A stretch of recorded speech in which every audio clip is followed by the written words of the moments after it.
Le Salon international du médicament, des dispositifs médicaux et de la pharmacie Sen Pharma a eu lieu ce 24 et 25 juillet 2019 au Centre international de conférences Abdou Diouf de Diamniadio. Une rencontre annuelle qui a pour but d'interconnecter les professionnels de la santé.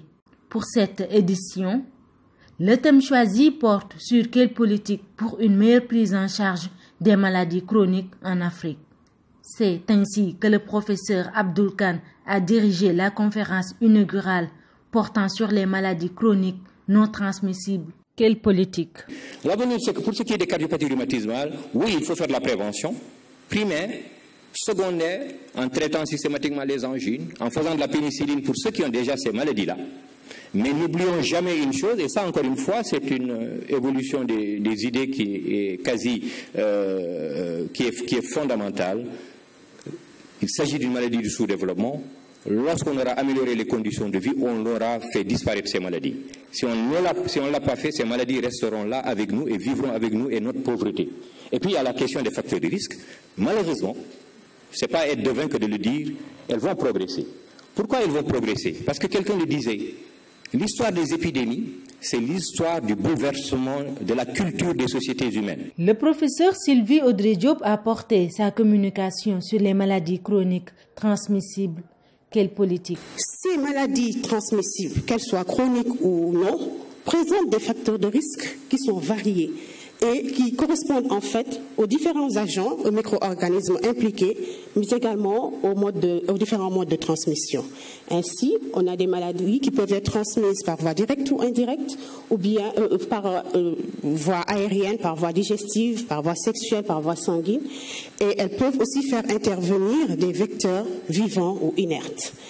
La connaissance de ces différents modes de transmission, les différents facteurs de risque, est un préalable indispensable à la mise en place des différentes stratégies de lutte et de contrôle de ces maladies.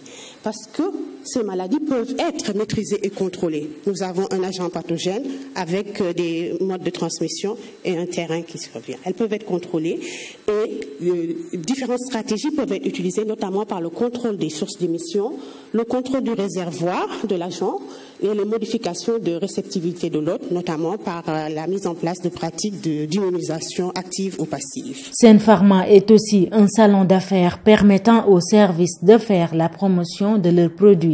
Le pharmacien Dr Abdoukader John, représentant de Medifroid en Afrique, nous présente ses produits. Nous représentons Medifroid, qui est une entreprise française vieille de 20 ans et qui travaille dans le froid médical.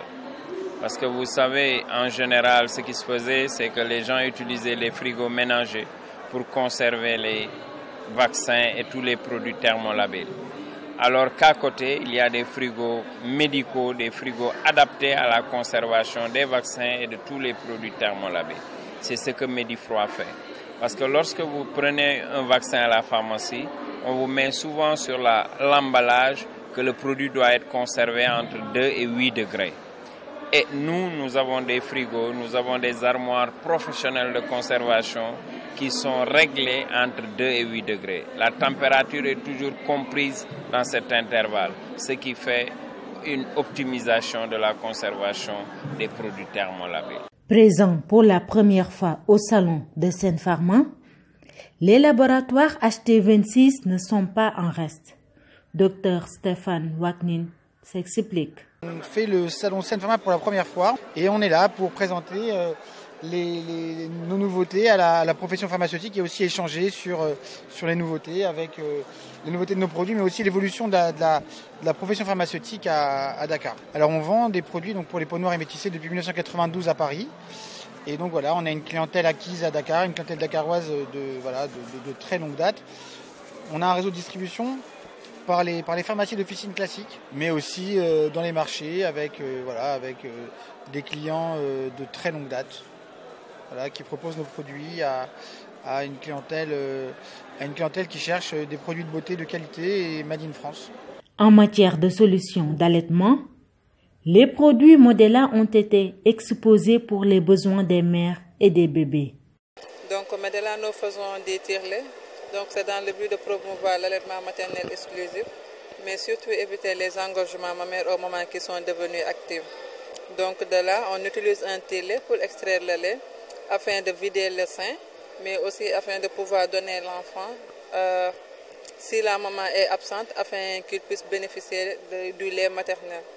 Parce qu'en tant que nourriture, donc le lait maternel, donc l'enfant ne peut pas bénéficier d'un meilleur aliment que cela. Ici, déjà, c'est des appareils qui sont faits en silicone et ils peuvent tirer jusqu'à 150 ml. Et notre particularité, c'est que les tire-lait de là sont dotés de la dernière technologie à 2 phases d'expression. Donc il y a d'abord la phase de stimulation, donc c'est l'élément déclencheur du lait. Après avoir stimulé la lactation pendant 2 minutes, on passe à la phase d'extraction. Le salon permet aux investisseurs de rencontrer des partenaires. Siré Omarli, directeur de l'Énergie Afrique, accompagne les pharmaciens en matière d'énergie solaire. Ce que je vais apporter au salon, parce que le salon, comme vous voyez, ça s'intéresse beaucoup plus aux pharmaciens. Et donc, puisque je travaille avec eux, donc je viens leur proposer des solutions d'économie d'énergie par rapport à la chaîne de froid, par rapport aussi à tout ce qui est économie énergétique. Parce que les pharmaciens travaillent beaucoup avec l'électricité, donc qui parle électricité, et que nous sommes fournisseurs de solutions énergétiques. Donc c'est ça que j'apporte vraiment au salon pour permettre aux pharmaciens d'être beaucoup plus efficaces et rentables dans leur business. Les attentes, c'est que l'année passée, j'étais venu en tant que visiteur. Cette année, je suis revenu, c'était pour moi de prendre la température, de voir la population, des gens qui fréquentent le salon, et aussi d'avoir des contacts, d'être un peu connu du milieu. Et l'attente, c'est que l'année prochaine, que moi-même, que j'ai mon stand et que je puisse aussi montrer ce que je fais et aussi avoir des partenaires, parce que je pense qu'il y a beaucoup de choses à faire et vraiment je serai très heureux de les accompagner. L'édition 2019 du Salon international du médicament, des dispositifs médicaux et de la pharmacie a été un rendez-vous du donner et de recevoir des pharmaciens d'ici et d'ailleurs. Ainsi, le salon a permis aux décideurs de partager avec les professionnels sur les nouvelles stratégies d'orientation en matière de politique de santé.